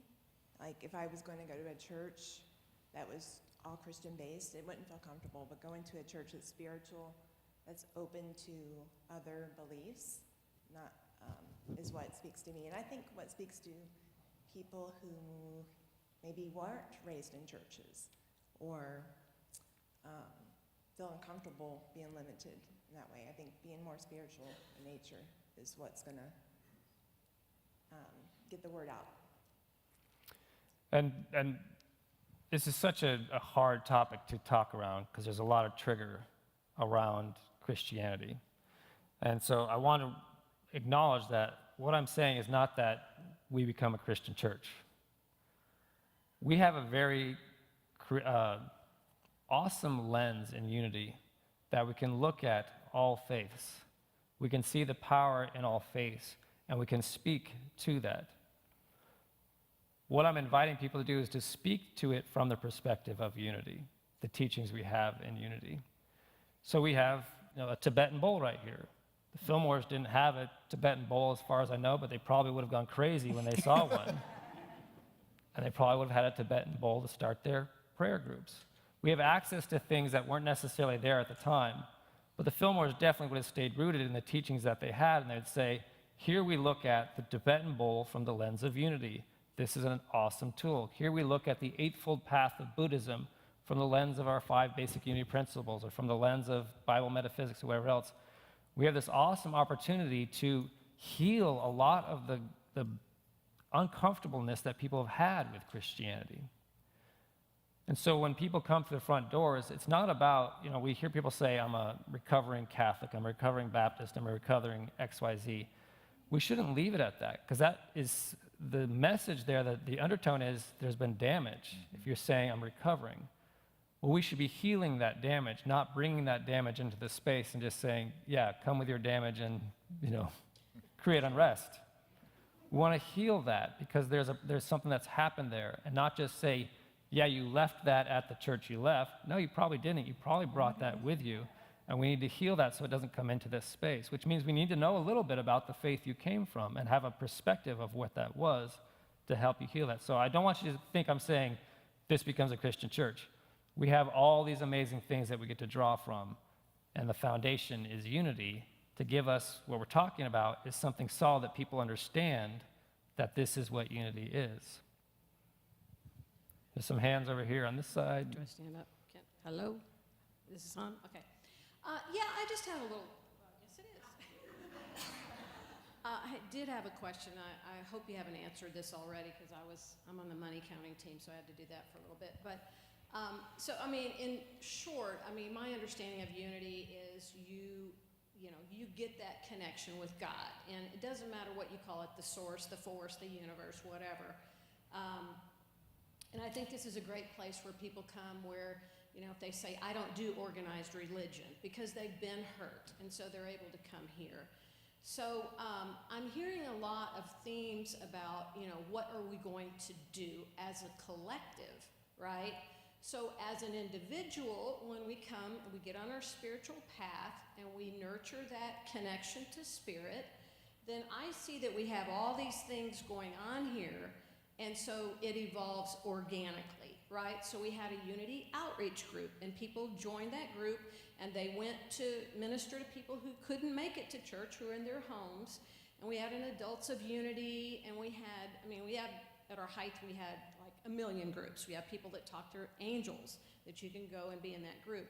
So the things that people would do, the backpacks, the homeless, the food bank, the labyrinth, I mean, there are just multiple. And so there would be an organic thing, so you would be motivated by the Holy Spirit to go and do whatever your ministry was. And so now we're hearing this, what are we going to do? I've heard this theme several times from the Rev, from you. So in other words, what are we going to do as a collective? And so I would like to know, like, what group determines, how do we determine as a collective what we're going to do?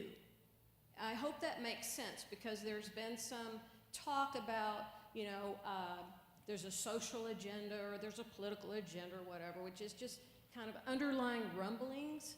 And so I think it's cool. I mean, I think giving to the food bank, I think that's awesome. The backpack's awesome. And I just see it as an organic thing. You come here, you get motivated by Spirit, and you go and do. But is there a larger collective thing that we're thinking of doing? Does that make sense? Rev, does that make sense? I understand what you're saying. I'll let you go first. And I'd like to weigh in too. Okay. Yes. From a national or international level, yes. I work with partner organizations to put together collective things that we can do. I'm currently in conversation with an organization called Faith in Blue that's trying to get God back into police work and getting ministries and churches back involved with policing so that they're starting to be more involved in the community so that we see less of these violent acts taking and racism and the things that are being perpetrated, that we start getting more familiar with who our police officers are in our community. And so they design these events once a year where you do service projects with your local police, you do a banquet with them, whatever you're going to do, you put together a project with them that I'm going to help us roll out to our ministry so that we can join this worldwide effort to bring communities back into alignment of what policing is and what it could be doing today. So there are larger things we do as a movement. And a lot of those things we talk about at our international conferences or meetings we have with our ministers and trainings and things we do. So in that sense, yes, there are directions we're taking. We have to weigh them against unity principle, where we're going to take a stand, what do we stand for. Basic human rights are fundamentally, we're always going to stand for basic human rights and against those being taken away from people or being suppressed and everything else. But on this collective level that you guys speak. Okay. Frank, you wanted to? Yes. This micro. There we go. So thank you for that extremely pertinent question. There are several parts, I think, to the answer to that. The first thing is yes, collectively as a community, we get to decide what we want to do. And we do that through the processes that we have in place. And you have a board of trustees that I get to participate in and others do that listen to the congregants and work with the senior minister and help chart our course together. We were speaking last night, and I talked about one of the things that Unity Church of the Hills has excelled in over the decades, and that has been helping people find their own ministries. We have so many people here that are not here because they're out doing ministries somewhere else. We have grown and fostered. Last week we said goodbye to Becca, who is going to Hawaii. It is an amazing thing, and we have our mission and our vision. Our vision, we are an ever-expanding community of love and acceptance where lives are transformed. And so those are the things that guide us in how we move forward. I think one of the things that the pandemic has created is a challenge with some of our learning. One of the pillars of Unity was spiritual education. And that's something that we've always done well, and we're moving back into as we keep re-emerging from this Groundhog Day of the pandemic. I see that coming back into a more vibrant role again for us as we continue to move forward. So that's something that's been a constant always with us, regardless of the activities that we've done collectively or individually. We have been a place where many, many people have found their ministries, whether that's through a chaplaincy, Course in Miracles group, spirit circles, service out there, creating other nonprofits, men's groups, whatever it is. there are dozens and dozens of things. And so in that regard, we are ever expanding because the folks that have been springboarded or launched from here are out creating new ministries and new messages out there. Yeah. And for, I think, this community, we're looking at how do we take our message and make a difference in the Austin area. I mean, that's kind of where the focus is here. How do we shift consciousness at this level? That's what we have our way to impact the most, the greatest impact that we can do here. So there is no, I want to say, agenda of what it's going to look like. I think, as you mentioned, it is organic. It is something that we are growing into, and it's going to be grassroots. It's not going to be a top-down. It's going to be a bottom-up. That's how it's going to work here. Does that answer your question? Okay, thank you. There are 2 microphones out. I want to honor time. We are at 1:13, and so whoever's got the last 2 microphones, I'm going to cap us at that point. So if you haven't had your question asked and answered, he's going to be here. Grab him, talk to him. Raina's going to be here. Grab them, talk to them. Okay, so Sylvia. I'll be quick because it's more of a comment than a question. I've been part of Unity, this one, since 2000, and I've loved every idea I've learned. And I don't know, maybe 10 years ago, I reached a point like, I want to turn my life around and do something for the world, only the inspiration hasn't come. And so, yeah, I'm one of those people who really wants to do something. I just don't know what. And so I loved what you said about the police, you know, whether it's, you know, getting together prayer groups and saying open prayer, probably mispronounced that, at the police station, or however, I'm willing to try it. I mean, I think we want to get that energy, we want to get the ideas out there. Your presentation would have been wonderful for a TED Talk, something that gets publicity and people get to understanding that. I mean, we've got Unity. For me, it was really 2 basic things that really reached down. I guess I had grown up thinking that God was a judgmental God, and I had to learn that God is love. And then there was that other thought of, that's always in your head, I'm not good enough. And then you realize it wasn't until I got here that everybody has that in their head. And the best way to do is just enjoy, and then everybody else gets the freedom too. So, I mean, the world is in dire need of the ideas that we have. And the energy that we can send, because it is an energy. You were talking about the bliss, but I mean, when you are centered and you are in that space of love, you can direct it, you can emanate it. We used to do Reiki, we used to do oneness blessings. We don't do that anymore. But I would like to see us get more active, comment. I don't necessarily, haven't had those brilliant ideas. Would love to hear them. And volunteer. Oh, I'm so glad you said that.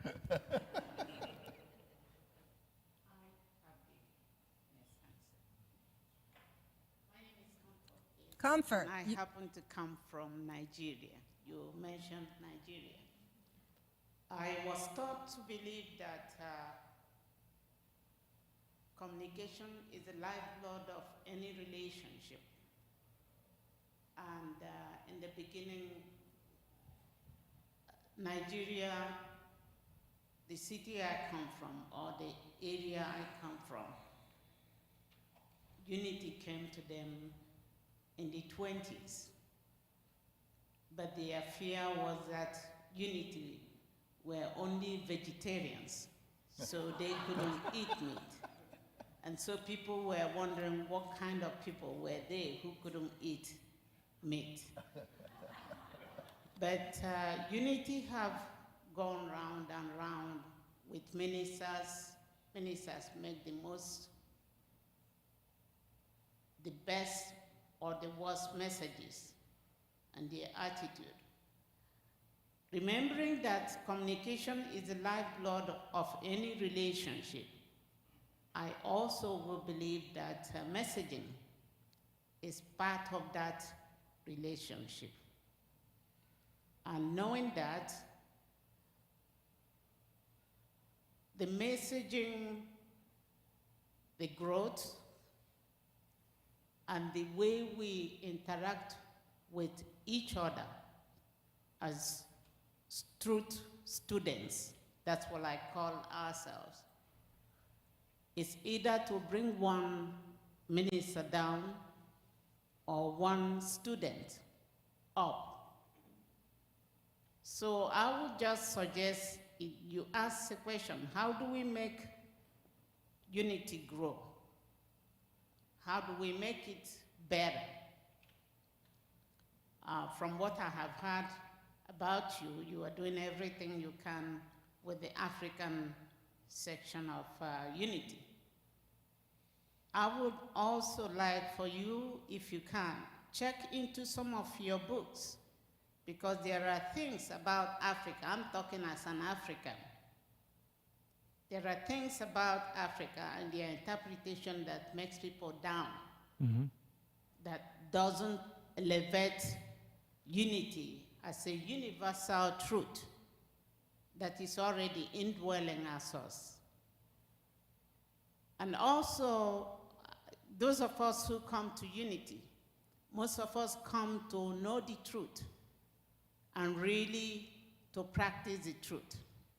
Others may come to get married or find a husband. Others may come to have business connections. It depends on one's intention. So the growth of unity is an individual thought towards being a member of unity.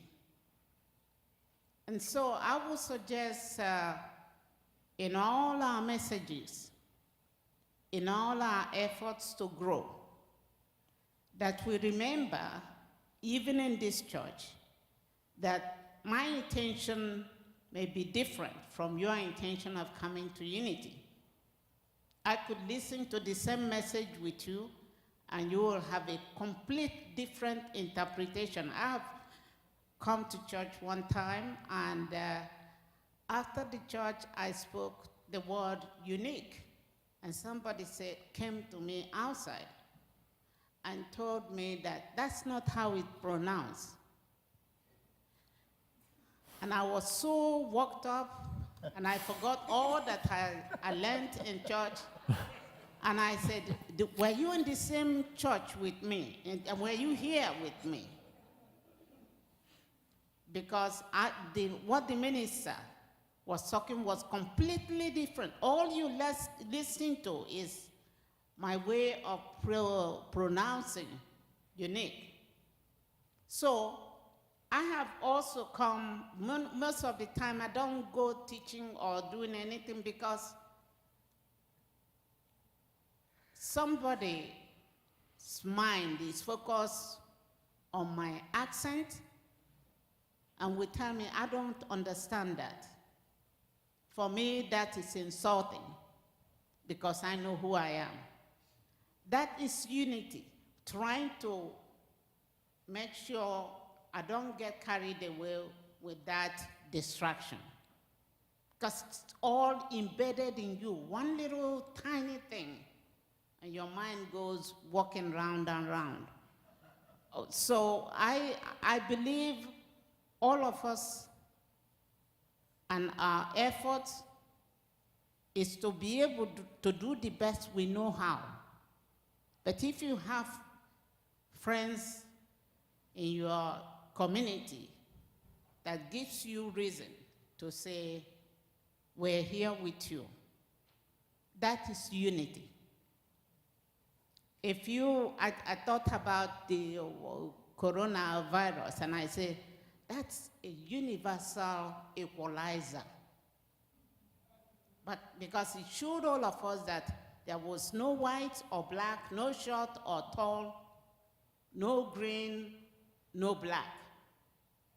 So please, whatever you can do in your messaging, as the international, the universal unity thing, I have heard so much about you. So keep doing what you know you can with love, embedded in truth.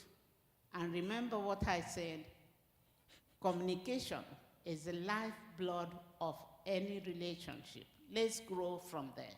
That's my suggestion. Thank you, Company.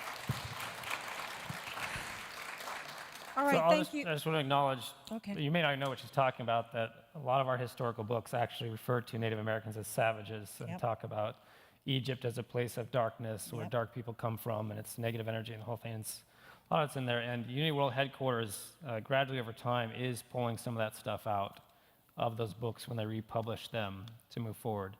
And it's always a huge debate about how much of the original language do we touch.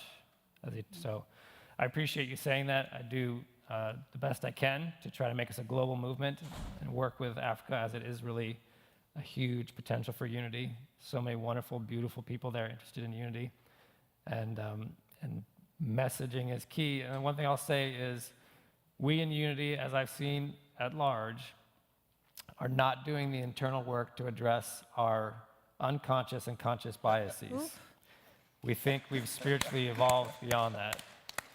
And what that's creating is a lot of dangerous situations within our ministries, where people of color, people of the transgender, or whatever it might be, come into our space.